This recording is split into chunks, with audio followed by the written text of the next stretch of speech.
नमस्कार, मैं हूं आपके साथ गौरव राजेंद्र। बुलेटिन की शुरुआत करते हैं। मुख्यमंत्री नायब सिंह सैनी ने सोमवार को जिला पानीपत के समालखा में आयोजित लघु उद्योग भारती के राष्ट्रीय अधिवेशन की बतौर मुख्य अतिथि शिरकत की, जहां उन्होंने कार्यक्रम को संबोधित करते हुए समालखा में लघु उद्योग भारती के 3 दिवसीय औद्योगिक चिंतन में लघु उद्योगों के विकास की नई दिशा मिल सकेगी।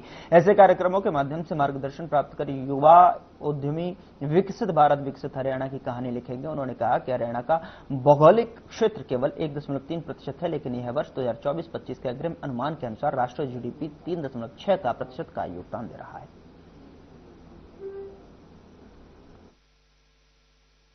हरियाणा राज्य भारत के भौगोलिक क्षेत्र का केवल 1.3% है, लेकिन यह 2024-25 के अग्रिम अनुमानों के अनुसार राष्ट्रीय जीडीपी में 3.6% का योगदान ये दे रहा है।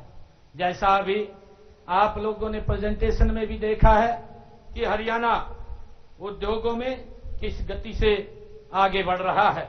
हमारा सकल राज्य घरेलू उत्पाद पिछले दशक में 10.8% की दर से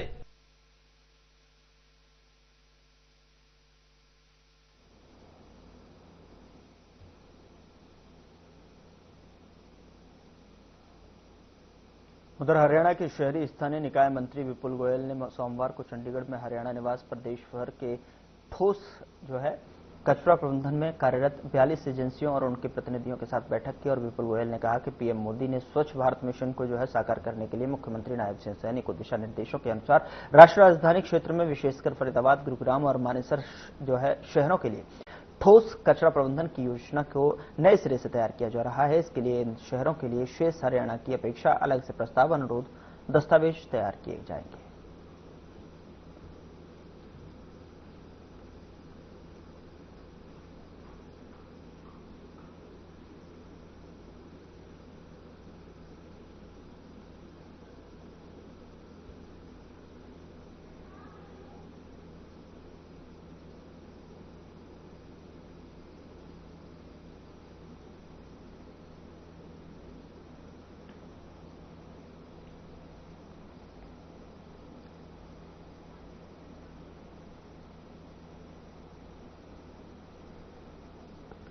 कैबिनेट मंत्री विपुल गोयल ने बैठक की है और ठोस कचरा प्रबंधन को लेकर जिस तरीके से नए प्रस्तावों के तहत एक सूची तैयार की जा रही है, उसको लेकर योजना पर काम किया जा रहा है।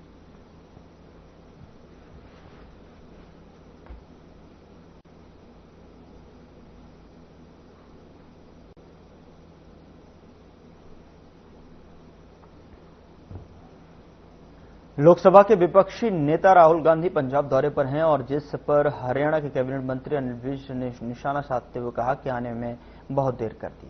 जब बाढ़ और बारिश का पानी चला गया तब राहुल गांधी दौरे पर आए हैं। जब लोगों को सबसे ज्यादा साथ और मदद की जरूरत थी तब राहुल कहीं नहीं दिखे। यह सब एक राजनीतिक स्टंट है। देर कर दी, हजूर आते आते पानी तो आकर चला भी गया, उतर भी गया। पानी में लोग डूब रहे थे तब तुम्हारा राहत भरा हाथ किसी की ओर बढ़ा नहीं। और अब जब सारा पानी उतर गया है तो जैसे कार्रवाई डाली जाती है, इसको भी राजनीतिक कार्रवाई कहा जाता है कि हां मैं भी गया था। कांग्रेस पार्टी को इस देश की जितनी प्रजातांत्रिक संस्थाएं हैं उन पर भरोसा नहीं है और इनके कुछ लोगों में तो मूक सहमति हुई है कि तमाम राजनीतिक संस्थाओं को परेशान किया जाए।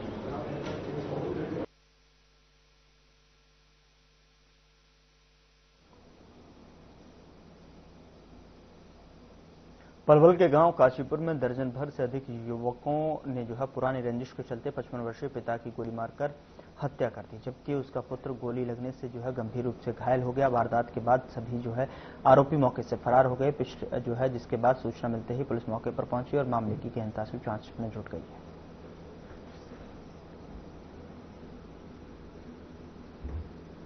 गौरव, भूपेन, साहिल सौरभ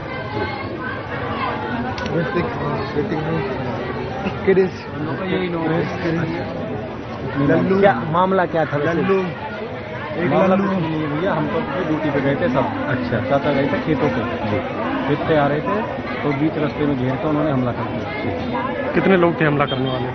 जितने नाम बताए 15-20 है और भी है सब। सभी के हाथ में हथियार थे। क्या क्या हथियार थे उनके हाथ में? कट्टा वट्टा उनके हाथ। जी भैया आप बताओ। कट्टे की तो आपको पता ही, सीधी सीधी जो कट्टे से गोली लगी है और ऑन द स्पॉट आदमी एक्सपायर हुआ है। छोटे भाई के भी गोली लगी है, उसके पीछे कमर से छू के गई है, छर्रा लगा हुआ है। गोली तो मैं तो नहीं देखी, मैं नहीं देखी, पर 6-7 गोली, 4 गोली 5 गोली लगी है। बता रहे बेटे को भी कोई गोली लगी है? बेटे को, मेरा बेटा भी आराम से मतलब पीछे गोली भाग के बाथरूम में भाग गया, उसका फिर छर्रा लग गया। अच्छा। कितने लोग थे गोली मारने वाले? 8-10 आदमी है। गाँव के ही है? गाँव के ही। कोई रंजिश? पुराने पहले भी कोई झगड़ा वगड़ा हुआ है? फिर अब हम भाग गए मारने के बाद? पहला कोई मामला है? हाँ। क्या मामला था पहला? गोली का ही मामला था।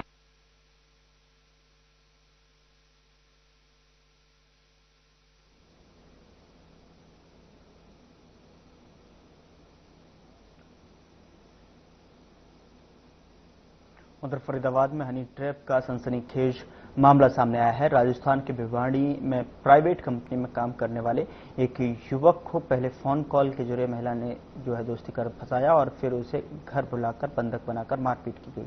बताया जा रहा है कि इस दौरान आरोपियों ने युवक से रुपए और मोबाइल छीन लिया, साथ ही उसकी वीडियो भी बनाई। खुद को फंसा देख युवक अर्धनग्न अवस्था में पड़ोसी की छत पर कूदकर किसी तरह बच निकला और शोर मचा दिया।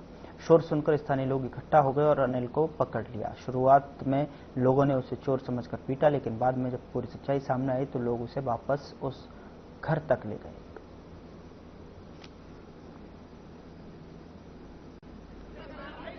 14-15 सितंबर की रात को पुलिस चौकी पर्वती कॉलोनी में अनिल वासी बधाना राजस्थान ने एक शिकायत दी, जिसमें आरोप लगाया गया कि 6-7 दिन पहले उसके पास मोबाइल नंबर पर एक मिस कॉल आई थी, जिस नंबर पर उसने बात की तो वह किसी लड़की का, महिला का मोबाइल फोन था। उससे उसकी बात होनी शुरू हो गई और उस महिला ने उसको फरीदाबाद आने के लिए कहा, जिस पर वह अपने एक साथी गौरीशंकर के साथ 14 तारीख को फरीदाबाद आया था, जहां पर महिला अपने एक महिला साथी के साथ उसको फरीदाबाद में चाचा चौक पर मिली थी। उसके उपरांत वह उसको अपने घर ले गई, जहां पर उसका जो महिला है उसका कथित पति दीपक वह एक अन्य व्यक्ति वहां पर आए, उसके साथ शिकायतकर्ता के साथ मारपीट की और झूठे बलात्कार का केस का डर दिखाकर उससे 10,000 रुपये ऐंठ लिए।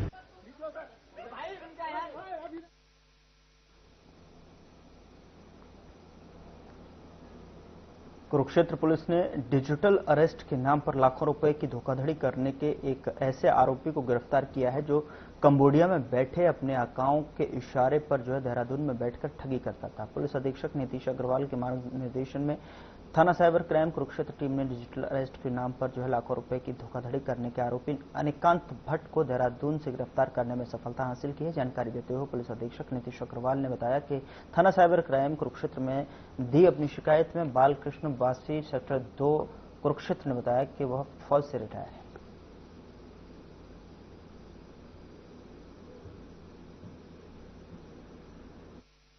बॉक्सेस होते हैं, हर किसी को उसका एक्सेस नहीं होता, बल्कि ये जो हमारा इंडियन टेलीग्राफ एक्ट है उसकी भी वायलेशन है। तो ये काफी सीरियस वायलेशन है और इसीलिए ये कोई छोटा मोटा गिरोह नहीं है, ये काफी बड़ा गिरोह है जिसपे हमने आज कार्रवाई की। सर जांच में है कि टारगेट किन लोगों को करते थे, बुजुर्गों को या रिटायर्ड पर्सन को, ऐसे भी उसके साइड में?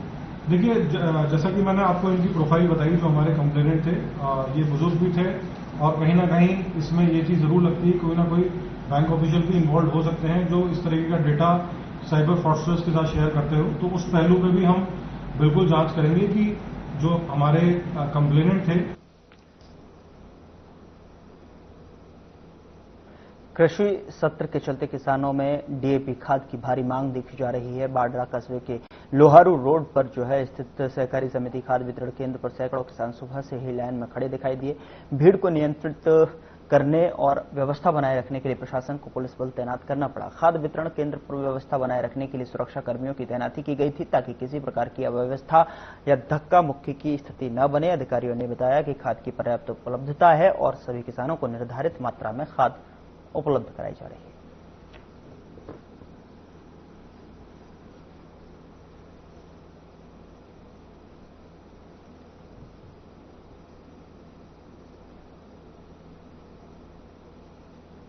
जुलाना क्षेत्र में बूढ़ाखेड़ा लाठर गांव के राजकीय वरिष्ठ माध्यमिक विद्यालय में शरारती तत्वों ने तोड़फोड़। शरारती तत्वों ने स्कूल में लगे सीसीटीवी कैमरे, पंखे और एलईडी को निशाना बनाया। पुलिस ने मौके पर पहुंचकर जांच शुरू कर दी है और मिली जानकारी के अनुसार बीती रात को शरारती तत्व स्कूल परिसर में घुस आए और स्कूल की संपत्ति को नुकसान पहुंचाया। घटना की जानकारी सुबह उस समय हुई जब स्कूल में देखरेख की जिम्मेदारी निभाने वाली महिला कर्मी ने कमरों की खिड़की टूटी पाई।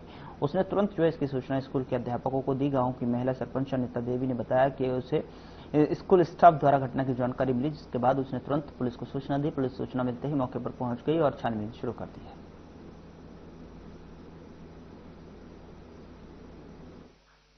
सूचना मिली थी बूढ़ाखेड़ा गांव में जो सरकारी स्कूल है उसमें किसी अज्ञात व्यक्तियों द्वारा तोड़फोड़ की गई है। सूचना पर यहां आए तो देखा जो एक बड़ी एलईडी है वो तोड़ी हुई है, वो 3 पंखे तोड़े हुए हैं। जी, हमारे पास सरकारी स्कूल में से कॉल आया था, फिर हम वहाँ पहुंचे तो पता चला कि मतलब खिड़की तोड़ के कोई अंदर घुसा है और वहाँ पे जैसे कि बच्चे शिक्षा ग्रहण करते थे वो स्मार्ट एलईडी तोड़ रखी है, वाईफाई का कनेक्शन तोड़ रखा है और बहुत सारे पंखे वगैरह तोड़ रखे हैं, जो कि बहुत बुरा हुआ। और फिर हम लोगों ने पुलिस प्रशासन को शिकायत की है और अब देखो तहकीकात जारी है, क्या कुछ होगा। ठीक है, हर रोज की तरह स्कूल की छुट्टी हुई तो मैंने अपने ताले तोड़े बंद कर दिए। अगला दिन मैंने सफाई करने खातर गेट खोल लिया तो मैंने देखा अभी एक कमरे में अपना एलसीडी या कुर्सी कारसी टूटी पड़ी है। तो मैंने सर तक कॉल करी, अपना सर ने बताया भी चल अपना उसने पुलिस में कंप्लेन करी। तो अंदर चिकुर बढ़ रहे हैं, चोर गेट का ताला टूट रहा था।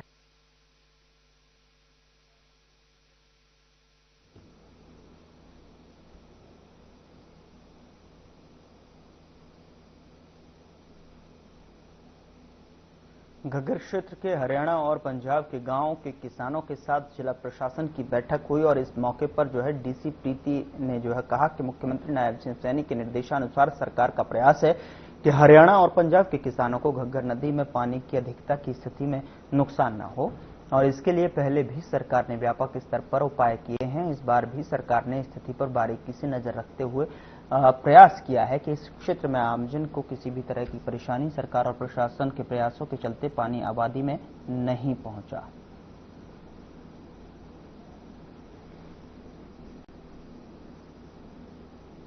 कुछ पंजाब साइड के किसान सीएम साहब से मिले थे, जिसके बारे में घग्गर क्षेत्र को लेकर के और उससे होने वाले मानसून सत्र में जो बाढ़ प्रभावित क्षेत्र हैं वो किसानों ने अपनी समस्याएं सीएम साहब के सामने रखी। सीएम साहब के आदेशानुसार पंजाब साइड के किसान और हरियाणा साइड के किसान आज प्रशासन के साथ बैठे, जिन पे होने वाली समस्याएं और निदान पे चर्चा की गई और उसके लिए इरिगेशन विभाग के भी जो संबंधित अधिकारीगण थे वो बैठक का हिस्सा बने और जिन सुझावों पर चर्चा की गई उनके लिए विभाग को निर्देश दे दिए गए हैं, जिनके ऊपर इसी हफ्ते में कार्य शुरू हो जाएगा।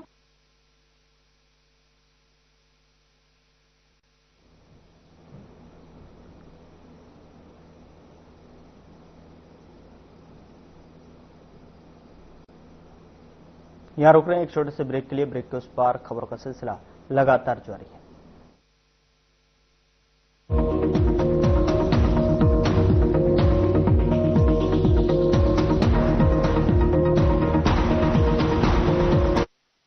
क्या आप दुबले पतले कमजोर हैं, आपकी सेहत नहीं बनती, भूख कम लगती है, वजन नहीं बढ़ता? दरअसल मेन बात खाना पीना नहीं है, मेन बात है खाया पिया लगना। और अगर खाया पिया लगेगा ही नहीं तो आपकी सेहत बनेगी कैसे?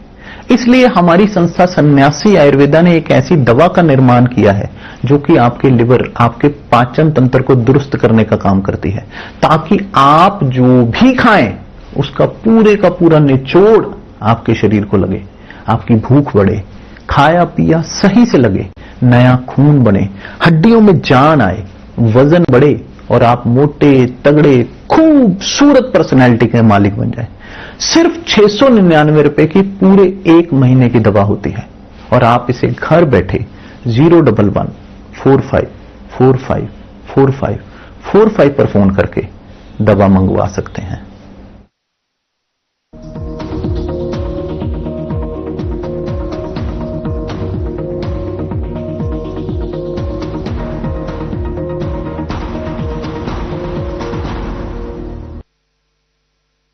ब्रेक के बाद स्वागत है आपका। खबरों में आगे बढ़ते हैं। हिसार में जिला लोक संपर्क एवं जन परिवाद समिति की बैठक का आयोजन किया गया। बैठक की अध्यक्षता विकास एवं पंचायत मंत्री कृष्णलाल पवार ने की और इस बैठक में गत बैठकों के लंबित परिवाद के अलावा हाल ही में आमजन द्वारा दिए गए परिवादों को रखा गया। पत्रकारों से बातचीत करते हुए विकास एवं पंचायत मंत्री कृष्णलाल पवार ने कहा कि आज इस बैठक में कुल 14 मुद्दों पर सुनवाई हुई है, जिनमें से 8 का समाधान किया गया है, 6 मुद्दों को पेंडिंग रखा गया है। उन्होंने स्थानीय प्रशासन, जनप्रतिनिधियों और संबंधित अधिकारियों का धन्यवाद करते हुए कहा कि सभी के सहयोग से शिकायतों का निवारण हुआ है।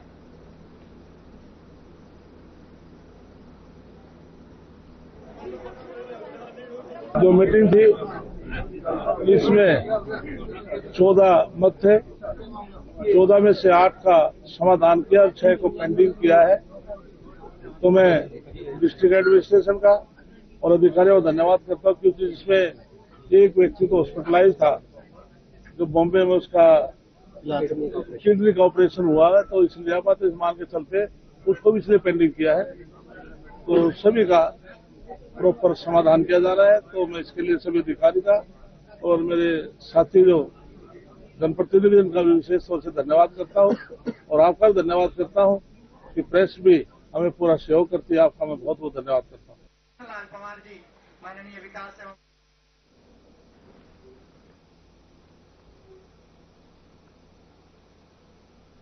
उत्तर प्रदेश के कैबिनेट मंत्री लक्ष्मी नारायण बल्लभगढ़ के एक धार्मिक कार्यक्रम में शामिल होने पहुंचे।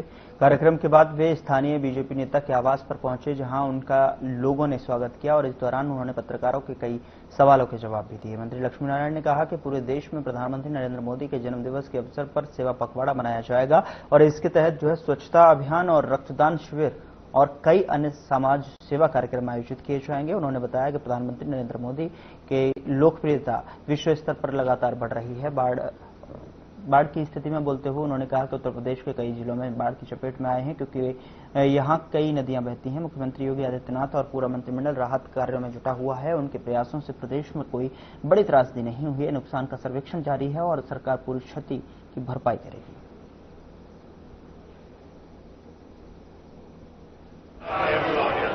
भारतीय जनता पार्टी के द्वारा सेवा पखवाड़ा मनाया जाता है। तो मोदी जी विश्व में सबसे लोकप्रिय नेता हैं और लगातार उनकी रैंकिंग 7-8 वर्ष से सब नेताओं से बहुत ऊपर चल रही है। जो नीतियां मुख्य रूप से जनता में देश में लागू की, उन सभी योजनाओं को लेके प्राथमिकता के आधार पर हम ये पखवाड़ा सप्ताह मनाते हैं। जैसे स्वास्थ्य विभाग है, स्वच्छता का काम है और ये अनेक और इस तरह के जो काम हैं, विद्युत विभाग का काम है, इंफ्रास्ट्रक्चर के काम है, इन सभी कामों को हमारे भारतीय जनता पार्टी के कार्यकर्ता प्राथमिकता के आधार पर सप्ताह में कैंप लगा के ब्लड कैंप लगाए जाते हैं।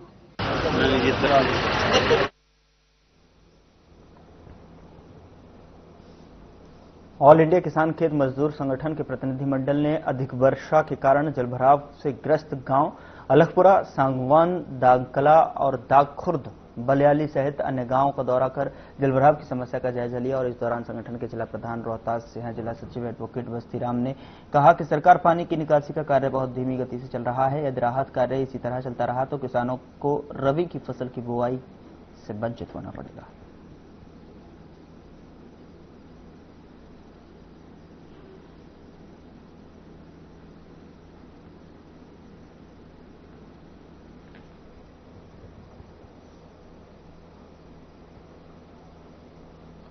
उधर पिछले लंबे समय से नारनौल के वकीलों के साथ हो रही अनेक घटनाएं और उसके बाद पुलिस द्वारा कोई कार्यवाही नहीं किए जाने को लेकर वकीलों का गुस्सा फूटा और उन्होंने नारनौल के लघु सचिवालय में प्रदर्शन कर इसका विरोध जताया है। साथ ही इन घटनाओं को लेकर नारनौल के जिला उपायुक्त कैप्टन मनोज कुमार को एक मांग पत्र भी दिया।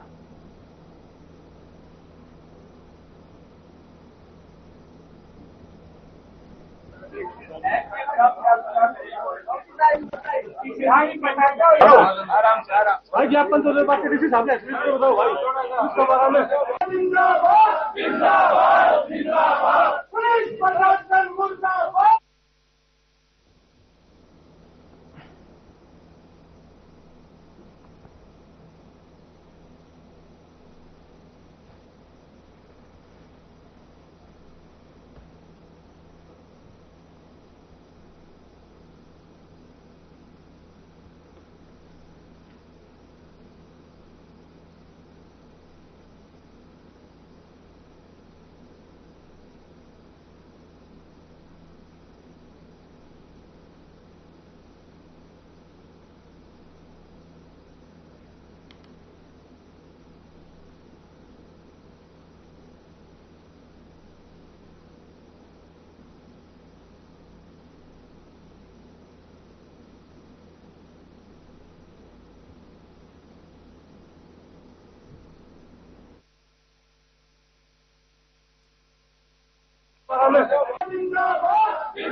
हमारी जिला बार एसोसिएशन की तरफ से एक विरोध प्रदर्शन के रूप में हम पूरे सभी वकील डीसी साहब को ज्ञापन दिया है। हमारी कुछ मांगे हैं। जिला पुलिस के खिलाफ पिछले मार्च से लेकर अब तक कुछ मामले ऐसे हुए हैं जिला प्रशासन नॉन कोऑपरेशन के साथ वकीलों के साथ कार्रवाई कर रही है। मेरे एक वकील के साथ 9 तारीख को 9/9/2025 को एसडीएम कोर्ट नारनौल में एक वकील साहब अपनी केस की पैरवी के लिए आते हैं तो एक बंदा जो वकील साहब के खिलाफ भी नहीं है, जिसको जानते भी नहीं है, वो वकील साहब के साथ मारा पीटी करते हैं, उनके साथ खून आते हैं, नक्सीरी आती है। सेम डे हमने वकील साहब ने मुकदमे के लिए एप्लीकेशन दी जाती है, आज तक कोई पुलिस ने उसके खिलाफ कोई कार्रवाई नहीं।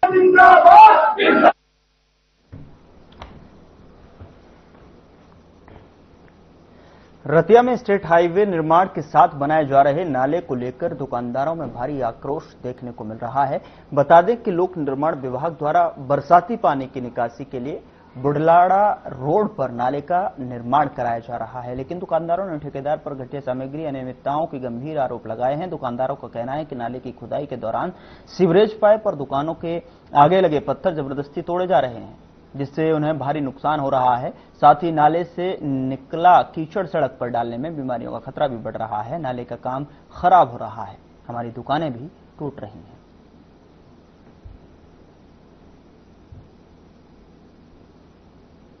ये कहना चाहते हैं कि सरकार जो काम करवा रही है, जो नाले का काम करवा रही है, उसको सही ढंग से करवाए। पहले तो मलबा जो नीचे का मतलब वो निकालने, पानी निकाल नहीं रही है और जो गार निकाल नहीं रही है, मलबा ऊपर से ऊपर डाली जा रहा है, गारा बनता जा रहा है दिनों दिन। आगे क्या कामयाबी होगी?